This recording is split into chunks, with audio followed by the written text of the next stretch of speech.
suis expert comptable chez Duo Solutions depuis 25 ans sur le site de Saint-Benoît, près de Poitiers. Nous sommes ensemble pendant 1 heure pour parler de la déclaration de revenus, pour échanger sur le sujet, pour faire un certain nombre de rappels et pour attirer votre attention sur des pièges à éviter, et puis pour parler des nouveautés de cette année. Donc, pour ceux qui auraient suivi le webinaire, pas celui de l'année dernière, mais celui de 2 ans, il va y avoir un certain nombre de redites et de rappels sur les dispositions générales, mais on va aussi traiter de choses qui sont plus nouvelles. Alors, petit préambule pour alléger la présentation, pour ceux qui ont l'habitude d'assister à mes webinaires, j'utilise des abréviations. Donc, la première, c'est l'impôt sur le revenu, IR.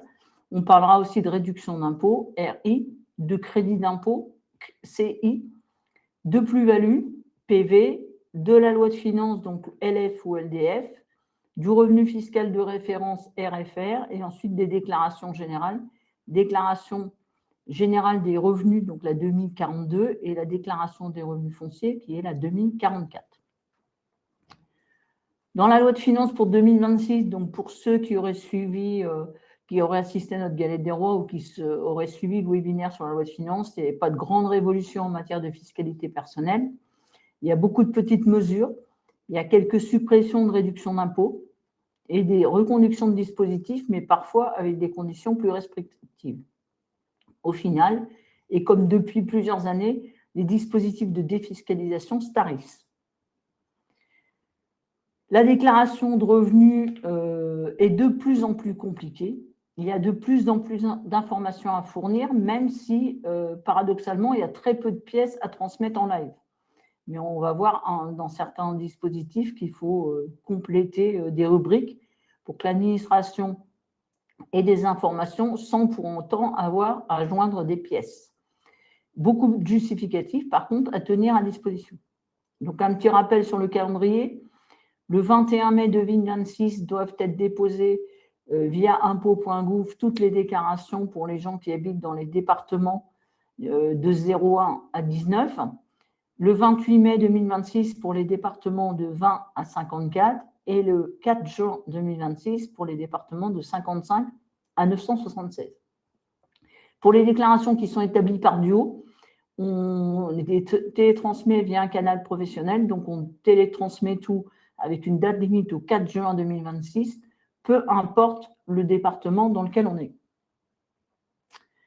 Bien entendu, sur un format d'1 heure, je ne vais pas aborder tous les sujets de la déclaration de revenus. Si vous lisez un peu la documentation, nous, la documentation professionnelle qu'on a reçue sur la déclaration de revenus, elle fait 1000 pages pour un éditeur et elle fait 2 tomes pour le second éditeur. Donc, évidemment, dans un format d'1 heure, on va être très limité. On va évoquer un certain nombre de sujets qui ne sont pas exhaustifs. Notamment, ne seront pas abordés la défiscalisation immobilière, les revenus fonciers, la déclaration 2044, les revenus mobiliers, PFU barème, on va en faire un petit focus rapide tout de suite. La contribution exceptionnelle sur les hauts revenus, la contribution différentielle sur les hauts revenus. Cette nouvelle contribution qui concerne les contribuables qui ont plus de 250 000 € de revenus s'ils sont seuls ou 500 000 € en couple. Et le volet social de la déclaration 2042 pour ceux qui ont des revenus professionnels. Je vais faire tout de suite un petit coup de projecteur. Donc, sur ce volet social, cette année, suite à la réforme de la base des cotisations des indépendants, on a une nouvelle notion qui est une notion de super brut ou brut social. De cette nouvelle notion découlent des nouvelles cases à remplir.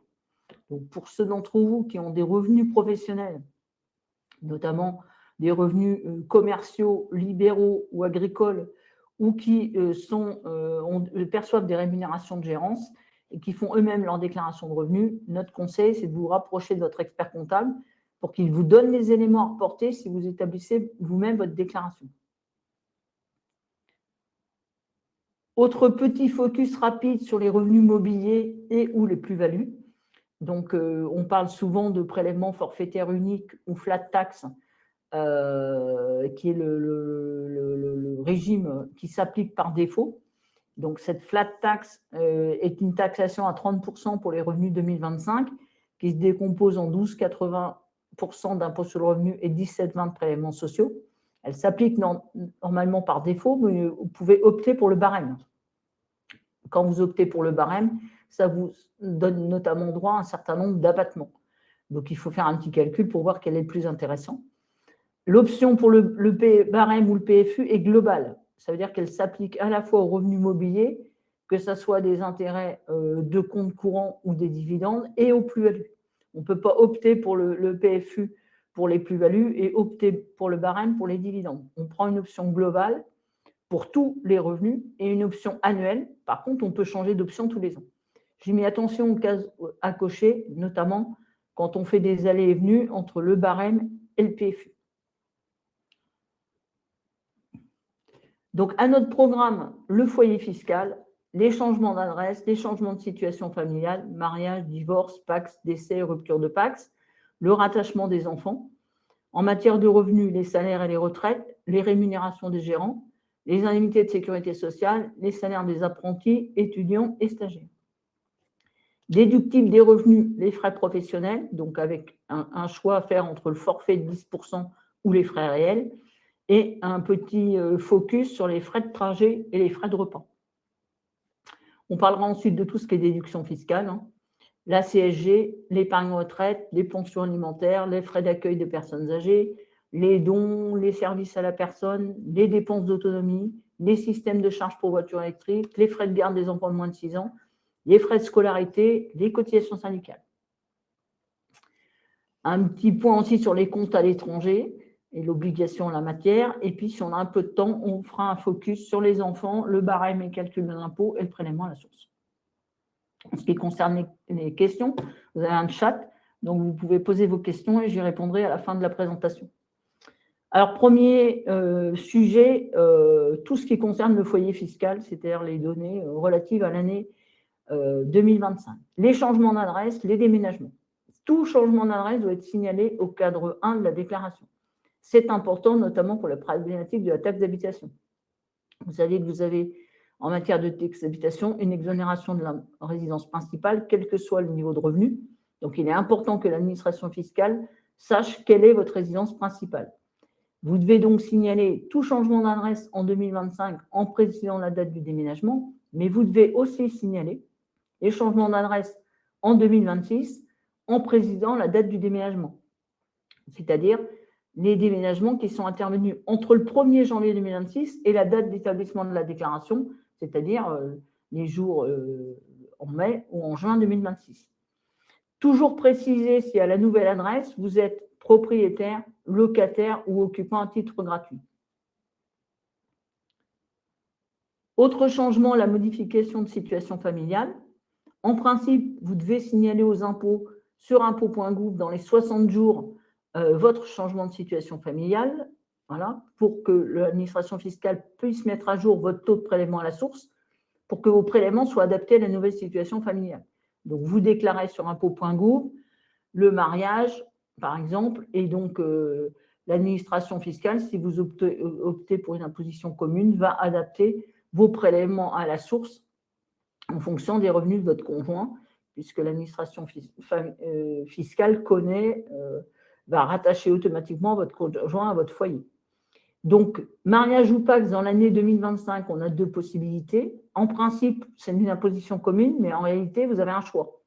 Vous pouvez soit opter pour la déclaration commune pour l'année 2025, donc c'est comme si le mariage ou le PACS avait été célébré le 1er janvier 2025, soit vous optez pour les déclarations séparées pour l'année 2025, comme si le mariage ou le PACS avait été célébré le 31 décembre 2025. Donc l'option est pour l'année complète. Soit on fait une déclaration commune pour toute l'année 2025, soit on fait des déclarations séparées pour l'année 2025. Bien entendu, en 2026, ça sera automatiquement une déclaration commune. Si vous optez pour les déclarations séparées, vous devez sur chaque déclaration indiquer l'adresse de l'autre époux ou partenaire et la date du mariage ou du PACS pour que l'administration fiscale puisse rattacher les conjoints. Bien entendu, pour décider si vous optez pour une déclaration commune ou des déclarations séparées, il faut faire des calculs pour voir quelle est l'option la plus intéressante.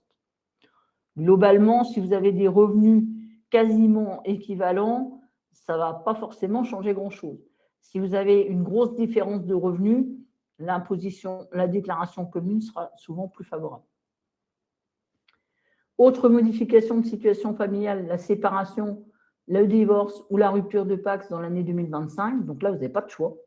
Vous devez faire des déclarations séparées pour l'année 2025, comme si la séparation ou la rupture de Pacs avait été constatée au 1er janvier 2025.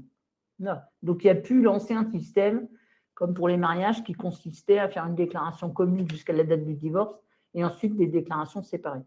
Maintenant, c'est déclarations séparées systématiquement et pour toute l'année. Cas particulier des conjoints qui sont séparés officieusement, j'ai mis entre guillemets, et qui peuvent déposer des déclarations séparées. Donc, ça concerne les conjoints qui sont séparés de biens et qui ne vivent pas sous le même toit, les époux en instance de séparation de corps ou de divorce qui sont autorisés à avoir des résidences séparées. Donc, ils ne sont pas séparés officiellement, mais ils ont quand même le droit de faire des déclarations de revenus séparées. Modification de situation familiale, toujours le décès d'un conjoint dans l'année 2025. Donc là, vous avez 2 déclarations à déposer. Une déclaration commune des revenus pour la période du 1er janvier jusqu'à la date du décès. Et ensuite, une déclaration par le conjoint survivant de ses revenus du décès jusqu'au 31 décembre 2025. Il ne faut pas oublier de répartir les salaires et les retraites, mais aussi tous les autres revenus, les revenus professionnels, les revenus commerciaux, agricoles ou libéraux, les BNC, bénéfices non commerciaux, les revenus fonciers, les charges déductibles, pensions alimentaires, CSG, les bases des réductions et crédits d'impôt, les dons, les frais de garde, les emplois à domicile, etc., etc. Le principe général de répartition étant la date d'encaissement ou de paiement, puisqu'on verra que sur les déclarations de revenus, ce qui compte, c'est la date de paiement. Donc là, en matière de revenus, c'est la date d'encaissement, sachant que vous avez une disposition particulière pour les revenus commerciaux, agricoles ou libéraux, avec une possibilité de demander une répartition du revenu entre la déclaration commune et la déclaration du conjoint survivant. Petit point de vigilance sur le décès d'un conjoint, ne pas porter la date du décès sur la deuxième déclaration, c'est-à-dire celle du conjoint survivant. Sinon, il va lui aussi être considéré comme décédé. Donc, porter la date du décès uniquement sur la déclaration commune, c'est-à-dire la déclaration, la première, avec les 2 conjoints, on indique la date du décès et ensuite sur celle du conjoint survivant, pas de mention particulière. La composition du foyer fiscal avec le rattachement éventuel d'enfants. Donc, quelques petits rappels sur les enfants qui peuvent être attachés à votre foyer fiscal. Les enfants qui ont moins de 18 ans, c'est-à-dire qui sont mineurs. Les enfants entre 18 et 21 ans sans condition particulière. Les enfants entre 21 et 25 ans s'ils sont étudiants. Et quel que soit leur âge, s'il y a un cas d'infirmité. Alors, petit point de vigilance, on se place au 1er janvier pour déterminer l'âge d'un enfant. Donc, si l'enfant a moins de 18 ans au 1er janvier 2025, donc 1er janvier de l'année d'imposition, il est considéré comme mineur, donc il doit être attaché à ses parents. Le rattachement est possible que l'enfant dispose ou non de revenus et qu'il vive ou non au domicile de ses parents. Bien entendu, quand vous rattachez des enfants, notamment des enfants majeurs, ce n'est pas cumulable avec la déduction d'une pension alimentaire. On en reparlera tout à l'heure. Pour les rattachements d'enfants majeurs, normalement, la demande de rattachement d'un enfant majeur n'a pas à être jointe à la déclaration de revenus, mais elle doit être transmise sur demande de l'administration fiscale. Alors, mon petit conseil, c'est d'anticiper. C'est-à-dire que l'administration fiscale peut vous contrôler et vous demander des informations sur votre déclaration de revenus a posteriori. Et donc, je vous conseille d'anticiper et de demander le rattachement, enfin de faire signer les demandes de rattachement à vos enfants de manière à être en mesure de les fournir à l'administration si elle vous les demande.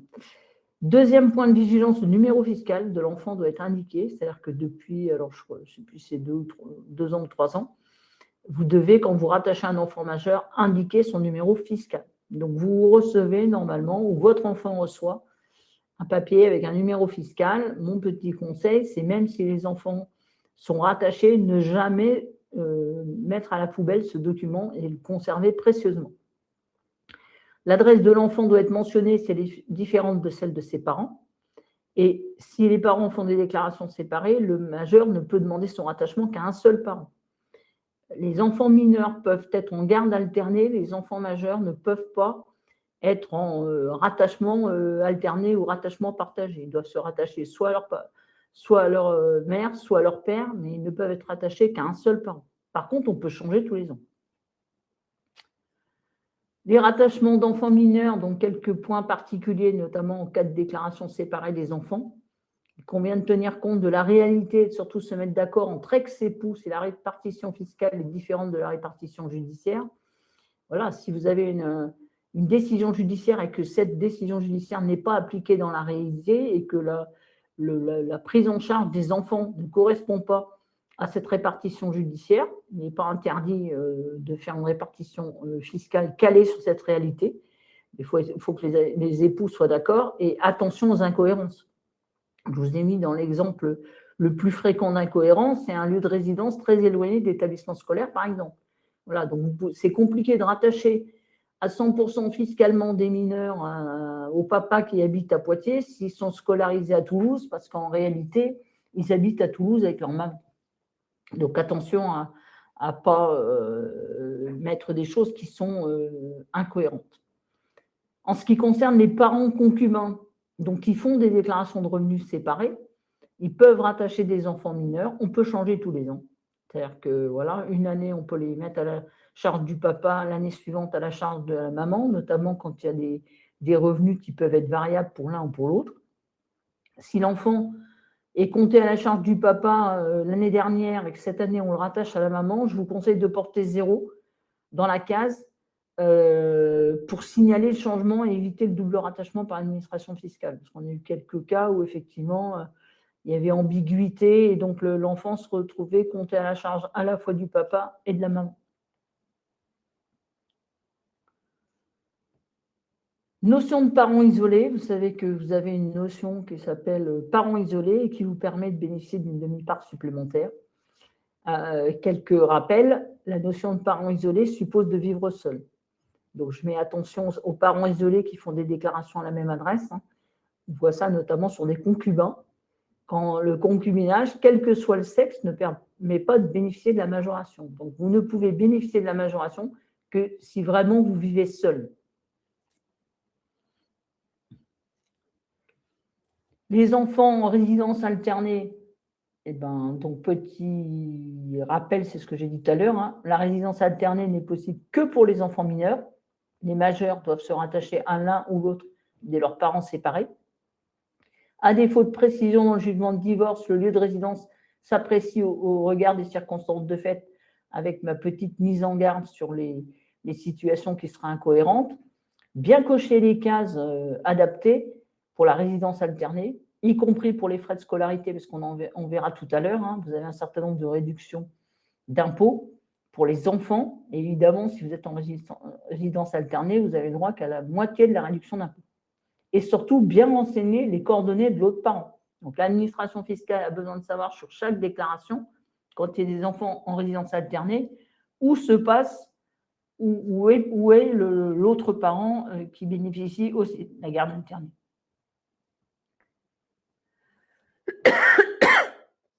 Pour les revenus, quelques points au coup de projecteur. En principe, rappel général, les salaires, les pensions, les indemnités de chômage et les indemnités de sécu sont préimprimés. Donc évidemment, c'est déjà pré-rempli sur impôt.gouv. Il faut vérifier les informations qui sont portées et vous avez une possibilité de correction si les montants sont inexacts. Alors, quelques petits cas particuliers. La déclaration des rémunérations de gérance sont apportées case 1 GB ou 1 HB et non pas en 1 AJ ou 1 BJ qui sont les salaires. En principe, la rémunération imposable, c'est la rémunération nette plus la CSG non déductible réglée. Je n'invoquerai pas ici le problème des charges sociales. Pourquoi il faut les placer dans ces cases-là et non pas dans la case salaire? C'est puisque vous n'avez, en tant que rémunération de gérant, vous n'avez pas de bulletin de salaire. Donc, le prélèvement à la source se passe directement sur votre compte bancaire. Si vous ne mettez rien dans cette case-là et que vous la mettez sur la case salaire, Comme vous n'avez pas de bulletin de salaire, vous ne serez pas prélevé à la source et vous n'aurez payé aucun acompte d'impôt sur le revenu dans l'année. Donc, c'est important que ça soit dans la bonne case. Le traitement des indemnités de sécu, normalement, quand vous touchez des indemnités de sécurité sociale, c'est préimprimé. Je vous ai mis un petit danger là parce qu'il y a un cas particulier qui est le cas du maintien de salaire. En principe, en matière d'indemnité de sécu, quand vous êtes absent pour maladie, on vous le déduit sur votre bulletin de salaire et ensuite, vous touchez vos indemnités de sécurité sociale sur votre compte personnel et elles sont préimprimées sur votre déclaration de revenus. Donc, vous avez un salaire qui a baissé avec un net imposable qui a baissé et de l'autre côté, en plus, vous rajoutez des indemnités de sécu. Là, tout va bien dans le meilleur des mondes. Par contre, petite problématique particulière quand vous avez un maintien de salaire. C'est-à-dire que le salarié, l'employeur maintient le salaire à 100% et demande la subrogation. Donc, c'est lui qui touche les indemnités de sécu. Bien que l'employeur ait touché les indemnités de sécu, le salarié retrouve quand même ses indemnités de sécu portées dans la case prévue à cet effet, préimprimée. Et donc, si elles n'ont pas été retraitées sur les bulletins de salaire, ça veut dire qu'on a un risque de double déclaration, donc de double imposition.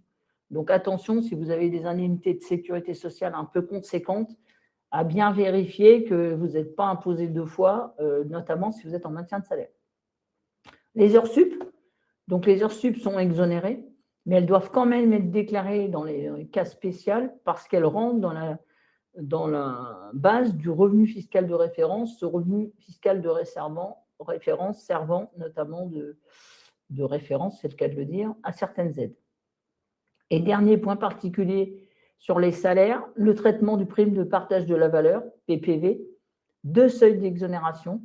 C'est un seuil par bénéficiaire et par an. Donc, il y a des cas spéciaux sur la déclaration. 3 000 € pour les entreprises de moins de 50 salariés et donc quand le salarié a une rémunération qui est inférieure à 3 SMIC et un plafond doublé de 6 000 € quand on a des entreprises avec un contrat d'intéressement. Donc, si vous avez des primes de partage de la valeur, je vous invite à vérifier que c'est bien renseigné par rapport à ce que vous avez perçu. En ce qui concerne vos enfants, donc les apprentis, les étudiants, les stagiaires, les salaires des apprentis sont exonérés à hauteur de 21 622 € pour 2025. Seule la fraction qui dépasse 21 000 doit être déclarée en case salaire. Donc, cette exonération, elle s'applique que l'apprenti soit sur la déclaration de revenus de ses parents, donc s'il est rattaché à ses parents, dans la case du salaire de l'enfant, il faut mettre que ce qui dépasse 21 000. Et s'il fait sa déclaration toute seule, la règle est la même. Les étudiants sont exonérés quand ils ont moins de 25 ans et qu'ils ont travaillé pendant l'été ou qu'ils ont fait des jobs pendant l'année scolaire. Donc, tous ces jobs d'été, ces jobs étudiants sont exonérés à hauteur de 5 405 € pour 2025. Donc là, alors attention, parce que ces salaires sont en général préimprimés sur leur déclaration de revenus ou sur la vôtre. Donc, 5 405 €, on déclare que ce qui dépasse. Donc, à vous de faire un petit calcul. En cumulant job d'été, job pendant l'année scolaire, vous prenez le total des nets imposables perçus, vous soustrayez 5 405. S'il y a un petit montant qui dépasse, vous déclarez la différence. En ce qui concerne les indemnités de stage et les bourses étudiantes ne sont pas imposables et n'ont pas à être déclarées. Les indemnités de stage sont exonérées dans la limite de 21 622 € et donc c'est la même limite que pour les apprentis, on déclare que ce qui dépasse. Attention à la limite des indemnités de stage, ça n'a rien à voir avec la limite sociale des indemnités de stage qui sont versées par les employeurs, qui leur permet de ne pas payer de charges sociales jusqu'à, je crois que c'est 600 €. Mais par contre, quand les indemnités de stage dépassent les 600 €, vous faites un bulletin de salaire. Donc, normalement, ça va être préimprimé dans les revenus. Et donc, c'est à vous de faire le calcul et de soustraire tout ce qui serait en dessous de la limite des 21 622.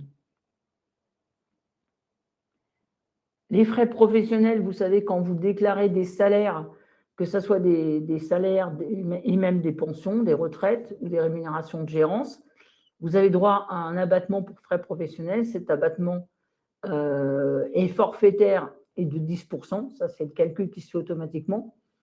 Donc, si vous ne faites rien, calcul automatique de 10% avec un minimum de 509 et un maximum de 14 000. Ça veut dire que si vous avez 2 000 euros de revenus imposables, ben on va vous déduire 509 euros. Si, à contrario, vous avez 200 000 de revenus imposables, au lieu de vous déduire 20 000, vous aurez un maximum déductible de 14 555. Ça, c'est quand on ne fait rien. Et si c'est plus intéressant, vous avez la possibilité d'opter pour les frais réels. Donc, c'est une option. Il faut cocher la case 1AK sur la déclaration de revenus.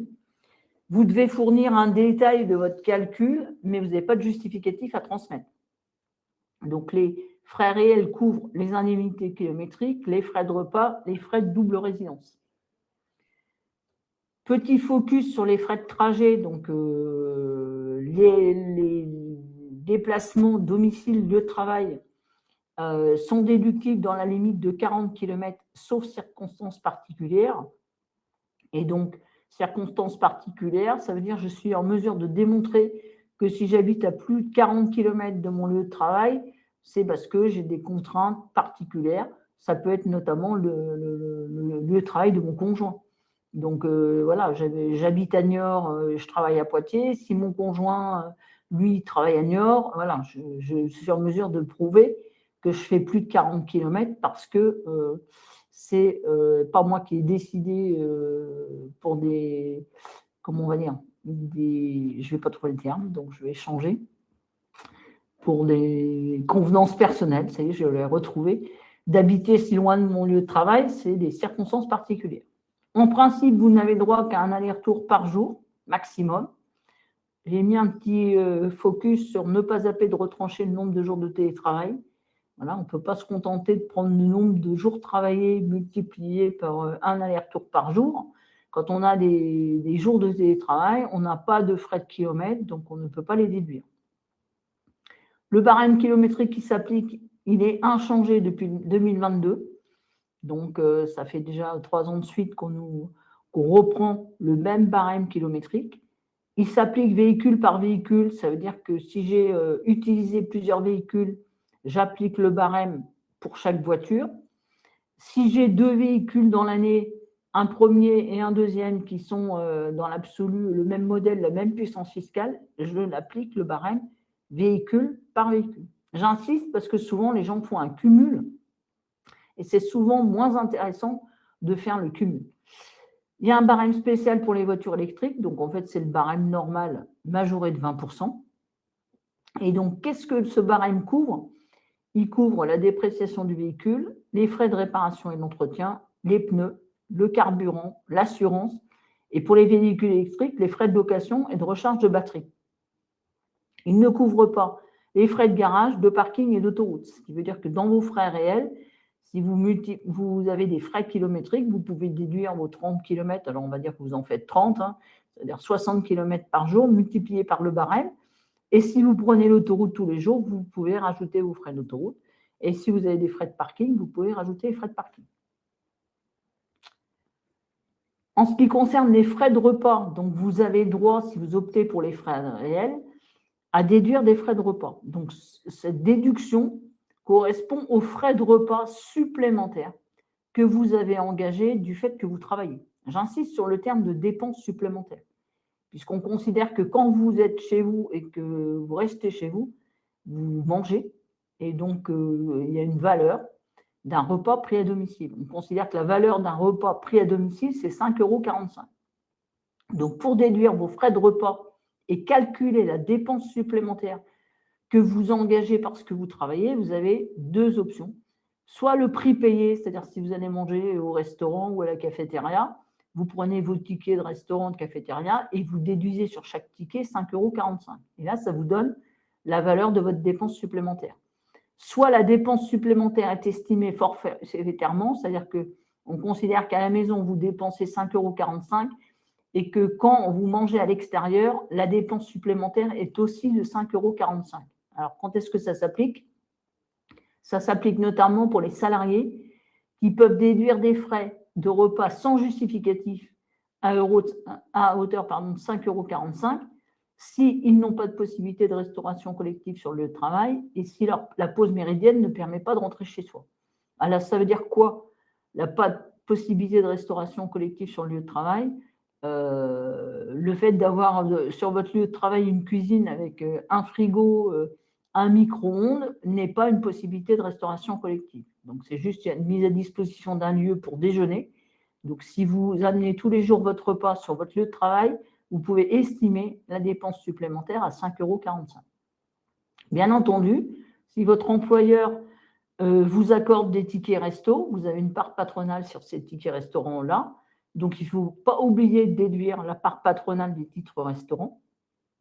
Et pareil, il faut relever le nombre de jours travaillés hors jour de télétravail, puisque quand vous êtes en télétravail, vous mangez à domicile, donc vous n'êtes pas supposé avoir des frais de repas supplémentaires. Alors, les déductions fiscales, donc là, on était sur les revenus. Ensuite, on a déduit éventuellement des frais professionnels. Et ensuite, on va avoir des choses à déduire sur la déclaration de revenus. Des charges déductibles, des réductions d'impôts, des crédits d'impôt. Donc, la première disposition, ce sont les charges déductibles. Exemple, les pensions alimentaires, on va y revenir. C'est une charge qui réduit la base imposable.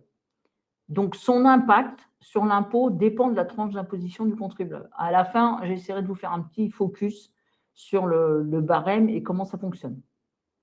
La réduction d'impôt, elle, c'est une réduction qui vient en diminution de l'impôt à payer. Donc, ça ne vient pas en diminution de la base de l'impôt, mais en diminution de l'impôt à payer. Donc, son impact ne dépend pas de la tranche d'imposition. Et si la réduction d'impôt est supérieure à l'impôt, on n'a pas de remboursement. C'est l'inverse pour le crédit d'impôt. Le crédit d'impôt, il vient lui aussi en diminution de l'impôt à payer. Son impact, comme la réduction d'impôt, ne dépend pas de votre tranche d'imposition. Par contre, si votre crédit d'impôt est supérieur à votre impôt, vous avez droit à un remboursement. Illustration, j'ai 5 000 € d'impôt à payer. Si j'ai une réduction d'impôt de 6 000, ben, je ne vais pas payer d'impôt. Point. 5 000 moins 6 000, ça fait 0, on ne me rembourse rien.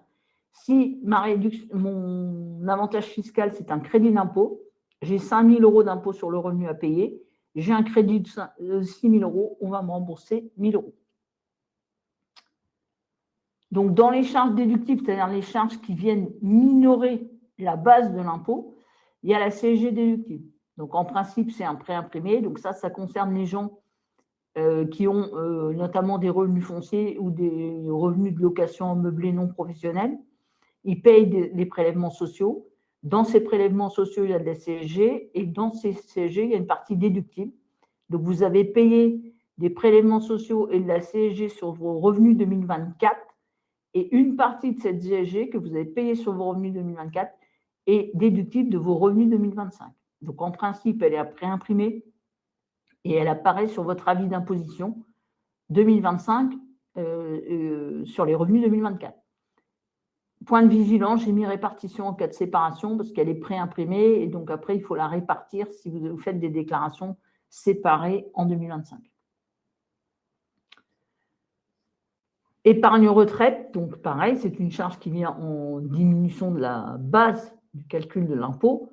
Les plans d'épargne retraite populaire, les préfonds, les plans d'épargne retraite. Donc, vous avez des cas spécifiques à remplir. Ils sont déductibles dans la limite de certains plafonds. Les plafonds sont en principe préimprimés. Donc, quand vous regardez votre avis d'imposition de 2025 sur les revenus 2024, apparaissent les plafonds. Et je me permets d'insister sur la possibilité de bénéficier du plafond du conjoint. Donc, il y a une case qui s'appelle la case 6QR qui permet en fait de faire un cumul des plafonds des deux conjoints et de comparer les versements par rapport à ces plafonds. Moi, je conseille de la cocher systématiquement, notamment voilà, s'il y en a qu'un qui fait des versements et qui fait beaucoup de versements et que l'autre n'en fait pas, ça permet de cumuler les plafonds et de se retrouver plus difficilement en situation de limite. Petit point d'attention aussi, les Madelins retraite, qui sont déjà déduits des revenus professionnels, c'est-à-dire que parfois vous êtes taxé en bénéfices industriels et commerciaux, vous êtes des commerçants, des artisans, des professions libérales, vous avez déjà des contrats Madelin retraite qui sont déduits de vos résultats professionnels, il faut quand même les porter sur la déclaration de revenus. Il y a des cas spéciaux, c'est pour information, notamment pour le calcul des plafonds. Il ne faut porter que les Madelin retraite, hein, donc on ne parle pas des Madelin prévoyance ni santé. Et il faut les porter, mais sur les bonnes cases, c'est-à-dire sur les cases qui correspondent à des montants déjà déduits. Autrement, si vous les portez sur les cases classiques, vous allez avoir une double déduction. Une déduction de votre résultat professionnel et une déduction de votre revenu personnel. Dernier point en matière de charges déductibles ou avant-dernier, les pensions alimentaires. Alors, attention au terme pension alimentaire. Souvent, les pensions alimentaires sont liées dans le raisonnement classique à une décision de justice qui décide l'attribution de pension alimentaire. Là, on parle de pension alimentaire fiscale, c'est-à-dire de pension alimentaire dans le cadre de l'obligation alimentaire, qui s'applique entre ascendants et descendants. Vous avez l'obligation, normalement, d'aider vos ascendants et descendants qui seraient dans le besoin. Donc, on peut verser des pensions à ses descendants, ses enfants, donc avec une limite de 6 855 € par an et par enfant avec justificatif, c'est-à-dire qu'il faut être capable de justifier qu'on a au moins engagé 6 855 € de dépenses, une limite plus basse de 4 075 € sans justificatif, donc qui correspond à forfait hébergement nourriture, c'est-à-dire que je rattache un de mes enfants qui est majeur, étudiant, voilà, il ne fait pas sa déclaration tout seul, il habite à la maison, donc je déduis forfaitairement 4 075 € pour le forfait hébergement et nourriture, et je réduis ce forfait de 4 075 si j'ai une année incomplète. Plus compliqué, les pensions à des ascendants, c'est-à-dire des parents, il n'y a pas de limite en montant. Il faut juste démontrer que votre ascendant, donc vos parents, sont dans le besoin. Donc, la pension alimentaire peut prendre la forme d'un versement ou notamment d'une prise en charge, par exemple, de l'EHPAD. Et le montant de la pension doit être en rapport avec la fortune du donateur. Parce qu'on vous dit, il n'y a pas de limite en montant, mais qu'il n'y a pas de raison non plus que vous fassiez des versements qui soient disproportionnés, soit par rapport à votre fortune, soit par rapport à la fortune de celui qui reçoit.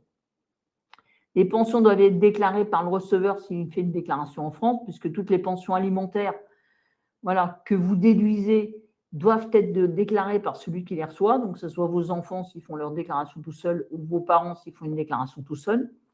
Les coordonnées des bénéficiaires doivent être renseignées, c'est-à-dire que l'administration fiscale veut, quand vous remplissez le cadre pension, savoir à qui vous les avez versées. Les pensions versées à des ascendants étrangers doivent être rapportées au niveau de vie du pays. Effectivement, les pensions qui sont versées notamment à l'étranger sur des pays où le niveau de vie est plus bas qu'en France sont un peu surveillées par l'administration fiscale pour dire est-ce qu'il n'y a pas une disproportion par rapport au niveau de vie du pays. Les justificatifs doivent être conservés, éviter de payer en espèces. Beaucoup de ces pensions alimentaires, notamment pour des ascendants, prennent la forme soit de prise en charge de soins, par exemple, sur des pays, notamment en Afrique, où le système de santé est très coûteux et les enfants qui sont en France prennent en charge directement des dépenses de santé. Mais en France, ça peut être voilà, la participation notamment aux frais d'hébergement dans un EHPAD. Autre dispositif, les frais d'accueil des personnes âgées. Donc là, on est sorti du cadre familial. C'est une déduction qui est possible pour les frais d'hébergement permanent de personnes qui ont plus de 75 ans, donc nées avant le 1er janvier 51, qui ne sont pas des membres de votre famille et qui vivent en permanence sous votre toit et qui ont un niveau de ressources bas, donc avec un niveau de ressources inférieur à 12 000 €. Vous avez le droit de déduire maximum 4 075 €. 4 075, c'est le même montant que le forfait hébergement-nourriture pour les descendants. Par contre, petite particularité, si vous ne l'avez pas hébergé toute l'année, vous n'avez pas de réduction à faire si vous avez une année incomplète. Les réductions d'impôts pour les dons, alors là, voilà, on en parle tous les ans. On a droit à des réductions d'impôts qui sont accordées en contrepartie de dons qui sont réalisés au profit de certains organismes. En principe, les dons éligibles sont les dons au profit de bénéficiaires prévus par la loi. Les dons peuvent prendre différentes formes, donc soit des espèces, soit des virements, voilà. des dons en nature aussi, et notamment les abandons de remboursement de frais dans les associations. La réduction générale historique est de 66% du montant du don pris dans la limite de 20% du revenu imposable. Et ça, vous n'avez pas à vous en préoccuper. L'administration fait la vérif toute seule. Et au fur et à mesure des lois de finances, on a ajouté des réductions d'impôts pour des dons spécifiques. Donc, il y a de plus en plus de lignes sur la déclaration de revenus. Je vous incite à la plus grande vigilance sur les lignes utilisées et attention au plafond. Donc, je vous ai préparé un petit tableau synthétique pour ce qui se passe cette année. Alors, attention, je vous ai mis les lignes et les contenus changent. Parfois, des déductions sont maintenues, mais avec des plafonds différents et des dates différentes. Donc, cette année, on a deux particularités, notamment pour les dons au profit d'organismes d'aide aux personnes en difficulté. Donc, c'est ce qu'on a appelé l'amendement Coluche, hein, les associations qui fournissent de l'hébergement, de la nourriture ou des soins, avec un plafond spécifique de 1 000 € avec une réduction à 75%. Et donc, cette année, petite particularité, le plafond de 1 000 € a été doublé, mais à compter seulement du 14 octobre 2025. Donc, on verra sur le tableau après, on a deux lignes distinctes. Ça s'applique aussi aux associations qui luttent, qui aident les victimes de violences domestiques. Pour les revenus 2024-2025 aussi, on a une création d'une déduction spécifique pour les dons en faveur des victimes du cyclone Chido à Mayotte, et on va voir que c'est limité dans le temps. Donc, qu'est-ce qui a changé? Sur les dons Coluche, hein, on avait une ligne unique. Cette année, on a deux lignes. Une ligne pour les dons entre le 1er janvier et le 13 octobre, donc avec un plafond à 1 000 €, une réduction de 75%. Et une ligne pour les dons entre le 14 octobre et le 31 décembre, toujours 75% de réduction, mais avec un plafond à 2 000. Donc, attention à ne pas vous tromper, notamment si vous dépassez le plafond. Si vous faites 1 500 € de dons au mois de novembre, ne vous trompez pas, mettez-les bien sur la deuxième ligne, la 7UQ, autrement, vous aurez une réduction que de 1 000 €, 75% de 1 000. Les dons pour le patrimoine religieux, on avait les dons pour Notre-Dame de Paris, donc là, il n'y a plus de réduction spécifique. Je vous invite sur tous ces dons-là à bien lire la notice, puisque l'administration fiscale a fait une notice qui est assez détaillée. Les dons pour la sauvegarde du patrimoine religieux, donc là, attention, petite précision, pour les dons du 1er janvier au 14 février, c'est uniquement ceux au profit de la Fondation du patrimoine, donc avec un 75% de réduction et un plafond à 1 000. Et les dons du 15 février au 31 décembre, la base est plus large, donc au profit de fondations d'utilité publique pour financer des travaux sur les édifices religieux dans les communes de moins de 10 000 habitants. Voilà, je vous l'ai fait de manière très synthétique. Je vous invite à regarder la documentation sur le sujet si vous êtes concerné. Pour Mayotte, les dons pour le cyclone, c'est jusqu'au 17 mai 2025, avec un plafond à 2 000 €, 75% de réduction. Ensuite, on a une ligne sur les dons aux organismes d'intérêt général, associations d'utilité publique, candidats aux élections. Donc ça, c'est la ligne générale, avec la réduction à 66%, à 66%, et le plafond à 20% du revenu. Les partis politiques, 66% de réduction avec un plafond spécifique et une ligne spécifique. Et ensuite, les dons pour les associations luttant pour l'égalité hommes-femmes, je les ai remis. Donc, ça va dans la ligne cette année normale des dons à 66%, avec 20% du revenu. Je l'ai précisé parce qu'ils ont été pendant un temps dans la ligne avec les amendements Coluche ou sur une ligne spécifique, je ne me souviens plus, mais ils avaient droit à un taux de réduction de 75%. Donc là, ils sont retombés dans les dons à 66%. Petite nouveauté, j'en parle maintenant, mais ça sera pour la déclaration de revenus de l'année prochaine. Mais si vous voulez en profiter dès cette année, il faut savoir que ça existe. Donc, on a dans la dernière loi de finances pour 2026, et ça concerne les dons faits à compter du 1er janvier 2026, une possibilité de faire des dons pour la restauration du château de Chambord, et ça sera déductible à 75% dans la limite d'un plafond de 1 000 €.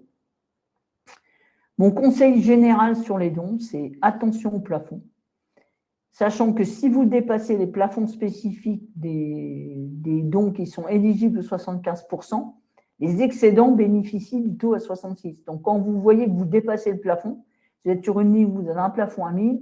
Si vous êtes à 1500, vous laissez 1000. Et les 500, vous les mettez sur la ligne des dons classiques à 66%, c'est-à-dire la ligne 7UF, pour ne pas perdre la différence. Attention aussi à l'articulation avec l'impôt sur la fortune. Vous avez des dons qui donnent droit à des réductions d'impôt sur la fortune immobilière. Je conseille plutôt d'imputer d'abord sur l'impôt sur la fortune immobilière et ensuite on met le solde sur l'impôt sur le revenu. Crédit d'impôt pour les services à la personne. Donc là, c'est un crédit d'impôt de 50% des dépenses engagées annuellement dans une limite générale de 12 000 €, avec 1 500 € de plus de plafond par enfant à charge, plafond maximum 15 000 €, avec une disposition spécifique, si c'est la première année où vous employez, où vous avez recours à des services à la personne, vous avez un plafond maximum de 18 000 €. Et un plafond spécifique de 20 000 € pour les contribuables invalides ou ayant à charge une personne invalide. Attention à bien remplir les bonnes lignes. Je le redis tous les ans parce qu'on voit que l'administration fiscale surveille de plus en plus les sous-plafonds, c'est-à-dire qu'à l'intérieur de la limite des 12 000 €, vous avez une limite de 500 € pour les travaux de petit bricolage, de 3 000 € pour l'assistance informatique et de 5 000 € pour les travaux de jardinage. Et je vous ai mis quelque chose qui va s'appliquer ou qui s'applique depuis le 20 février 2026, mais qui peut vous concerner pour la déclaration de revenus de l'année prochaine. Les services de livraison de repas à domicile sont considérés maintenant comme des services rendus à domicile, même s'ils ne sont pas compris dans un ensemble de services effectués à cette même résidence. Donc ça, c'est quelque chose que vous avez déjà exposé, c'est que normalement, quand vous avez un ensemble de services, il faut que tous les services soient rendus à domicile pour bénéficier de la réduction d'impôt. Il y a eu quelques tempéraments, notamment avec les gardes d'enfants, et je vous l'avais déjà exposé. Et là, on a un nouveau tempérament et on nous dit les services de livraison de repas à domicile sont considérés comme des services rendus à domicile s'ils sont rendus au profit de personnes âgées, handicapées ou ayant besoin d'une aide personnelle à domicile. Donc ça, c'est quand même pas neutre. Et donc, ça veut dire 50% de réduction d'impôt et qui est un crédit d'impôt. Donc, ça va nous donner éventuellement un remboursement après. Le problème des services à la personne, c'est les obligations déclaratives qui sont de plus en plus lourdes. Donc, tous les ans, on en a un peu plus. Jusqu'à l'année dernière, depuis quelques années, on avait le montant des dépenses par catégorie de services, notamment pour vérifier que les sous-plafonds étaient respectés. Il y avait 27 rubriques. Ça existe toujours, mais cette année, vous avez un nouveau cadre à remplir avec le rôle, la nature de l'organisme de service à la personne, salarié à domicile, association, entreprise, les modalités d'intervention de l'organisme, emploi direct, prestataire, mandataire. Donc, on ne nous demande pas de joindre les justificatifs, mais on donne toutes les infos. Avant, c'était des rubriques globales, on cumulait, on mettait un montant et puis on attendait. Aujourd'hui, il faut distinguer par catégorie de service et ensuite, il faut remplir tout le nouveau cadre. Donc, l'administration fiscale, par ce biais-là, peut faire des recoupements avec les déclarations par ailleurs des organismes. Quelques points généraux de vigilance. Les services doivent être réglés et rendus. Attention, j'ai mis au service facturé d'avance, parce que vous avez certains organismes qui facturaient d'avance une année de prestation en décembre, qui faisaient payer en décembre pour permettre aux gens d'avoir la réduction d'impôt. Ça ne fonctionne pas. Et attention aux CESU préfinancés, puisque quand votre employeur finance une partie de vos CESU pour financer des services à la personne, évidemment, vous ne pouvez pas bénéficier du crédit d'impôt sur la part payée par votre employeur. L'attestation de CESU ne tient pas compte de la part préfinancée. Il y a quelque chose que j'ai dû oublier de mettre, mais sur lequel je voulais insister aussi, c'est les gens qui optent notamment pour le CESU+, pour l'avance de crédit d'impôt. Attention à l'avance de crédit d'impôt, à bien la compléter ou à veiller à ce qu'elle soit bien complétée sur votre déclaration pour ne pas bénéficier 2 fois du crédit d'impôt. C'est-à-dire que vous avez déjà payé que 50% des services parce que votre prestataire vous avez fait bénéficier du crédit d'impôt au fur et à mesure et ne pas rebénéficier de 50% sur le solde. Donc, il y a des cas spéciaux à remplir pour les avances obtenues au cours de l'année au fur et à mesure. Le crédit d'impôt autonomie, c'est le crédit d'impôt pour installer, pour financer, entre guillemets, des dépenses d'installation ou de remplacement de certains équipements en faveur des personnes âgées ou handicapées dans l'habitation principale. Donc, c'est un crédit d'impôt de 25%, avec un plafond pluriannuel de dépenses de 5 000 € pour une personne seule et 10 000 € pour un couple. Les cases spécifiques à remplir, le crédit d'impôt a été prolongé jusqu'au 31 décembre. A priori, il va disparaître en 2026. Restriction importante pour les dépenses payées depuis le 1er janvier 2024. Donc, la liste des équipements a été réduite. Le crédit d'impôt est réservé aux ménages aux revenus intermédiaires. Alors, attention à bien vérifier qu'on remplit des conditions de revenus.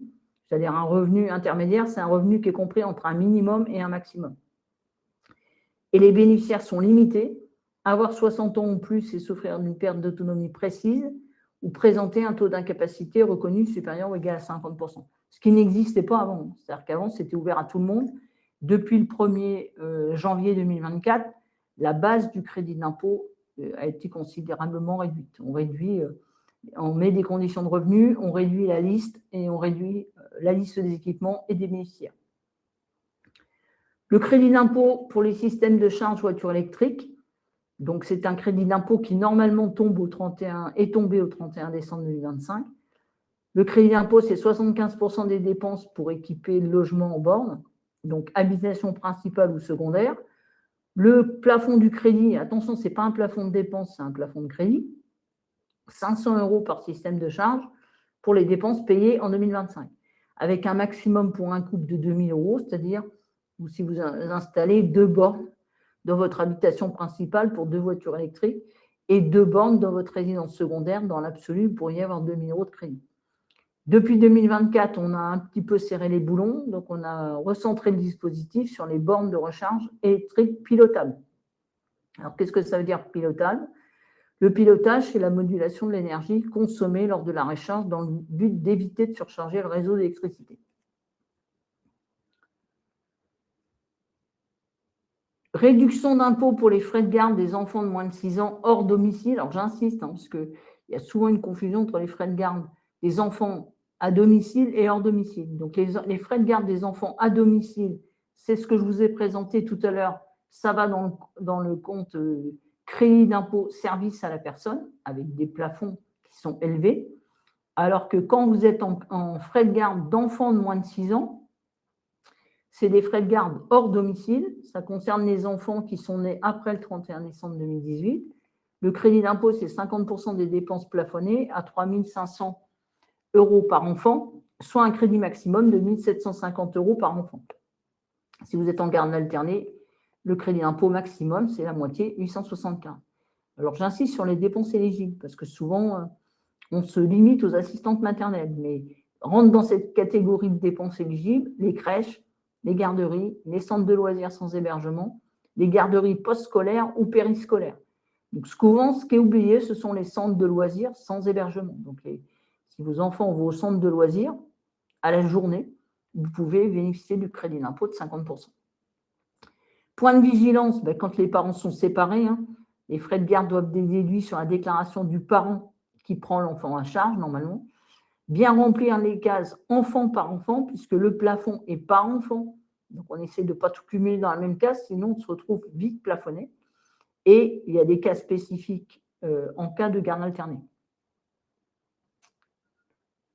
Toujours pour les enfants, les frais de scolarité, on a une réduction d'impôt qui est accordée si les enfants à charge poursuivent leurs études durant l'année scolaire en cours au 31 décembre 2025. La réduction d'impôt a été sur le grill dans la dernière loi de finances, mais finalement, ils l'ont maintenue.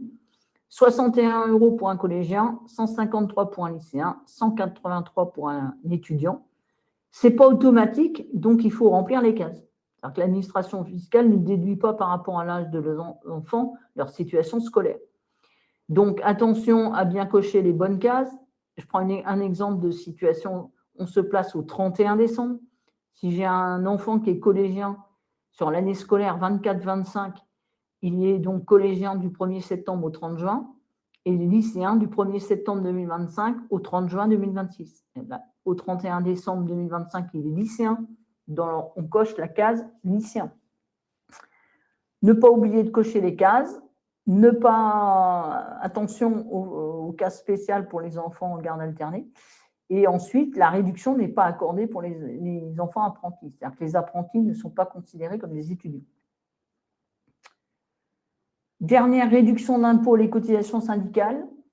On a un crédit d'impôt qui est égal à 66% du montant des cotisations, limité à 1% du salaire. Donc souvent, c'est quelque chose qui est oublié sur les déclarations de revenus. Il y a des cas spécifiques à cocher. Petit point de vigilance, si vous avez opté pour les frais réels, c'est-à-dire vos kilomètres plus vos frais de repas, et que vous avez en plus des cotisations syndicales, les cotisations syndicales doivent être incluses dans vos frais réels et non pas mises dans cette case-là. Les dépenses d'accueil dans un établissement pour personnes dépendantes. Donc ça, c'est, attention, un avantage fiscal qui est accordé aux personnes qui sont accueillies dans un établissement ou un service qui assure l'hébergement des personnes dépendantes. C'est-à-dire que c'est le contribuable qui finance son accueil dans un EHPAD et qui a droit à une réduction d'impôt. Donc, il n'y a pas de condition d'âge. On a une réduction d'impôt qui est égale à 25% des dépenses de dépendance et d'hébergement, logement et nourriture, dans la limite de 2 000 € par personne hébergée. Donc, on a une réduction maximale de 2 500 €. Je vous ai mis le numéro des cases. Les dépenses de soins sont exclues. Alors, il y a une petite subtilité. Si vous avez seulement des dépenses d'hébergement, vous n'avez pas droit à la réduction d'impôt. Si vous avez seulement des dépenses de dépendance, vous avez droit à la réduction d'impôt. Et si vous avez de l'hébergement et de la dépendance, vous avez droit à la réduction d'impôt sur le cumul des deux. Donc, ce qui veut dire que l'hébergement tout seul ne donne pas droit à la réduction d'impôt, mais que l'hébergement avec en même temps des frais de dépendance vous donne droit à la réduction d'impôt sur le cumul des deux, donc y compris l'hébergement. Petit divers sur les comptes, focus sur les comptes à l'étranger. J'en ai parlé plusieurs fois et l'administration fiscale y fait un tout petit peu la chasse. Les comptes et avoirs détenus à l'étranger doivent être déclarés. Donc, vous avez des cas spécifiques à cocher sur la ligne de la déclaration de revenus. Une déclaration 3916 à faire. Donc ça concerne, quand on dit l'étranger, ce ne sont pas uniquement les paradis fiscaux, ça concerne tous les comptes et avoirs détenus à l'étranger.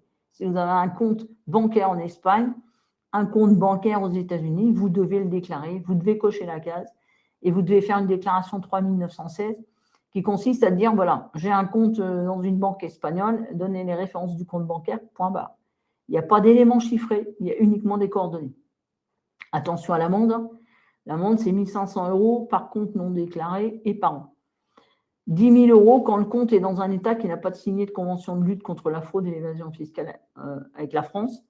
Et après, on a des sanctions qui sont allégées pour les avoirs reçus dans le cadre d'une succession. Donc, si vous avez un contrat d'assurance vie à l'étranger que vous avez hérité de votre grand-mère dans un pays d'Europe de l'Est, par exemple, ben, vous aurez des sanctions allégées parce que voilà, ce n'est pas vous qui avez ouvert le compte.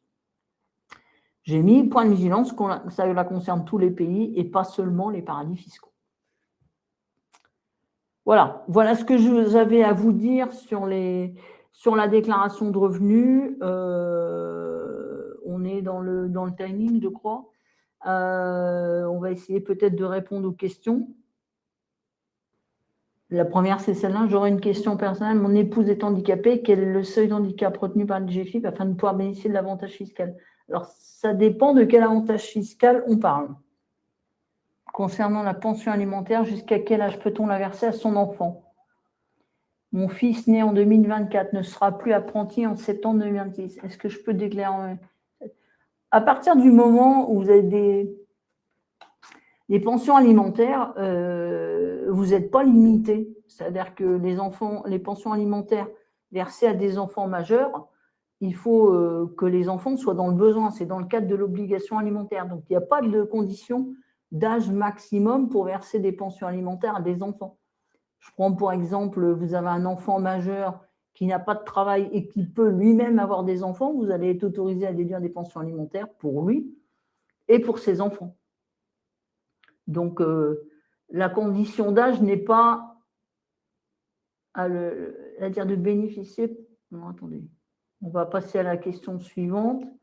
Pouvons-nous déduire des frais de repas et de kilomètres lorsque nous sommes en gérance? Oui. Alors, si vous êtes gérant, vous pouvez déduire, vous pouvez nous mettre aux frais réels, ce n'est pas un souci. Vous pouvez déduire les frais de repas et les frais de kilomètres pour vos allers-retours, pour aller de chez vous à votre lieu de travail. Bien entendu, vous ne pouvez pas déduire les kilomètres qui vous seraient remboursés par la société dans le cadre de vos déplacements professionnels, si vous êtes en déplacement chez des clients ou qu'on vous a remboursé des repas. Vous ne pouvez déduire que les frais qui ne sont pas remboursés par la société. Dans le cadre du trajet domicile-travail, je prends de temps en temps le train et le vélo, puis la voiture et le covoiturage. Je fais frais forfaitaires ou je suis obligé, je fais frais réels. Ben, il faut faire un petit calcul. Hein. C'est-à-dire qu'il faut cumuler vos billets de train, vos kilomètres. Si vous faites du covoiturage, je suppose que vous payez un peu de frais de covoiturage. Il faut faire le total de tout ça et le comparer avec 10% de votre revenu. Et vous voyez si c'est plus intéressant ou pas. Bon, pour le vélo, c'est plus compliqué parce qu'il n'y a pas beaucoup de frais, mais vous pourriez éventuellement déduire l'amortissement du vélo. Donc là, il y a un petit calcul à faire. Alors, je suis toujours sur Robert qui m'a interrogé sur un problème de handicap, c'est-à-dire de bénéficier d'un abattement pour personnes handicapées. Et là, est-ce que vous me parlez de l'abattement général? Pour repréciser sur le handicap, c'est de pouvoir bénéficier de la demi-part fiscale. Alors ça, je vais prendre 2 minutes pour vérifier avant de vous répondre. Et à partir de quand peut-on dire que son enfant est dans le besoin pour la pension alimentaire? À partir du moment, d'abord, où il a un salaire assez bas, ça dépend aussi où il vit. S'il n'arrive pas à payer son loyer et ses charges, entre guillemets, avec son salaire, si vous avez un enfant qui est apprenti, qui fait sa déclaration de revenus tout seul, mais pour un apprenti majeur, hein, à un moment donné, vous considérez qu'il est dans le besoin. Donc, c'est très subjectif, la notion de besoin. Hein, mais c'est dire je ne peux pas subvenir à mes dépenses avec mes revenus. Alors, évidemment, si vous avez 10 000 € de revenus par mois, ça va être compliqué d'expliquer que vous ne pouvez pas faire face à vos dépenses. Mais je ne sais pas, est-ce que vous avez une notion de revenus pour que je puisse… S'il est seul avec un SMIC et il habite où? Parce que seul avec un SMIC à Paris, ça peut être compliqué. Partenaire, ouais, c'est plus compliqué, mais ça dépend combien vous lui versez. Attention, si vous lui versez une pension alimentaire, il va augmenter, lui, sa base imposable. Alors, pour répondre à la question de Robert sur la pension d'invalidité, donc la majoration du quotient familial, c'est lorsqu'ils sont titulaires soit d'une pension pour un accident ou une invalidité de 40% au moins, voilà, soit d'une pension prévue par le Code des pensions militaires pour une invalidité de 40% au moins, soit de la CMI invalidité ou de la carte d'invalidité. Et donc, à ce moment-là, vous avez droit à la demi-part supplémentaire. Donc, le taux d'invalidité, a priori, c'est 40%. Bon, écoutez, s'il n'y a plus de questions, on va suspendre la séance. Pour ceux qui voudraient rester, je vais faire un tout petit focus de 5 minutes sur les enfants, juste pour expliquer un tout petit peu les problèmes des pensions alimentaires, parce que je vois que j'ai été interrogée sur les pensions alimentaires, et pour vous montrer juste l'impact des pensions alimentaires. Donc, quand je dis que la limite de déduction pour les revenus 2025 pour les pensions alimentaires sur les enfants, c'est de 6 855 €, vous voyez sur le petit tableau en bas que l'impact est différent selon votre tranche d'imposition. Donc, quand vous déduisez 6 855 et vous êtes dans une tranche à 11%, ça vous fait une réduction d'impôt de 754, alors que quand vous êtes dans une tranche à 45%, vous avez un impact de 3 084 €. Quand vous versez les 4 075 € sans justificatif, quand vous êtes dans une tranche à 11%, ça a un impact de 148 €. Et quand vous êtes dans une tranche à 45%, vous avez un impact de 1 833 €. Et ce que je voulais vous montrer, c'est que les réductions d'impôts qui sont accordées du fait du nombre de parts, puisque vous savez que quand vous avez des enfants qui sont rattachés à votre foyer fiscal, vous avez droit à des demi-parts ou des parts supplémentaires. Un premier enfant vous donne une demi-part supplémentaire, le deuxième une demi-part, le troisième enfant une part et le quatrième enfant une part. Et donc, l'administration fiscale vous explique que l'économie d'impôt que vous pouvez faire grâce au rattachement de vos enfants, c'est important quand vous faites des simulations entre est-ce que je rattache mes enfants ou est-ce que je les détache et que je verse des pensions alimentaires, l'économie maximale est plafonnée. Donc, pour un enfant, l'économie maximale est de 1 807 €. Pour le deuxième enfant, c'est 2 fois 1 807. Donc, quand vous avez 2 enfants, vous avez droit à une économie maximum de 3 614 €. Et quand vous avez 4 enfants, ça vous fait 6 demi-parts. Vous avez droit à une économie maximale de 10 842 €. Donc, quand vous détachez un enfant, quand vous détachez votre quatrième enfant, il vous fait, entre guillemets, perdre une part. Et donc, l'économie maximale qu'il pouvait vous procurer était de 2 fois 1 807. Et donc, je vous ai fait juste un petit schéma pour vous expliquer comment ça marche. J'ai pris un couple avec un parent 1 qui a un revenu de 50 000 et un parent 2 qui a un revenu de 72 000. Ils ont 4 enfants, donc ils ont 5 parts. Si on avait calculé l'impôt classique avec le barème pour les enfants, on aurait un impôt de 6 490 €. Si on avait calculé l'impôt des parents sans les enfants, c'est-à-dire 2 parts pour un couple marié, on a un impôt de 21 308. La machine, quand vous faites ça, vous déclarez ça aux impôts, les impôts, ils font le calcul, ils calculent la différence. L'économie d'impôt que vous ont procuré vos 4 enfants est de 14 818. Elle est supérieure au montant plafonné, c'est-à-dire que 4 enfants ne peuvent pas vous faire vous procurer un avantage en impôt supérieur à 10 000. Donc, votre impôt final, ça sera 21 000 moins 10 000. Donc, vous voyez qu'avec les enfants, sans le plafonnement, 6 500 €, sans les enfants, 21 300 et en définitive, avec le plafonnement, 10 000. Donc, vous payez une somme qui est entre les deux, c'est-à-dire entre la somme avec vos enfants et la somme sans vos enfants. Voilà. Et juste pour rappeler le barème, hein, voilà. Le barème, il est par part. Il a augmenté cette année de 0,90%. Et donc, pour une part, c'est 11 600 €, la limite de la première tranche. Et la limite de la tranche supérieure à 45%, c'est à partir de 180 917 € d'impôt. Voilà. Et juste pour terminer, une illustration du barème avec quelqu'un qui est célibataire, qui gagne 100 000 €. Donc, il aura droit, après abattement, à un revenu imposable de 90 000 € et 90 000 € de revenus imposables vous donne un impôt brut de 20 700, c'est-à-dire que vous avez 11 600 dans la première tranche à 0. Et dans la dernière tranche, qui est une tranche à 41, vous avez tout ce qui dépasse 84 577 €, qui vous donne un impôt total de 20 700 €. Donc, vous êtes taxé dans la tranche à 41, mais vous avez un impôt moyen qui est de 23%, puisque ça va être le montant de l'impôt divisé par votre revenu imposable, et vous avez un taux de prélèvement à la source qui sera de 20,70%, puisque c'est 20 701 divisé par 100 000, puisqu'on prend le montant du revenu brut.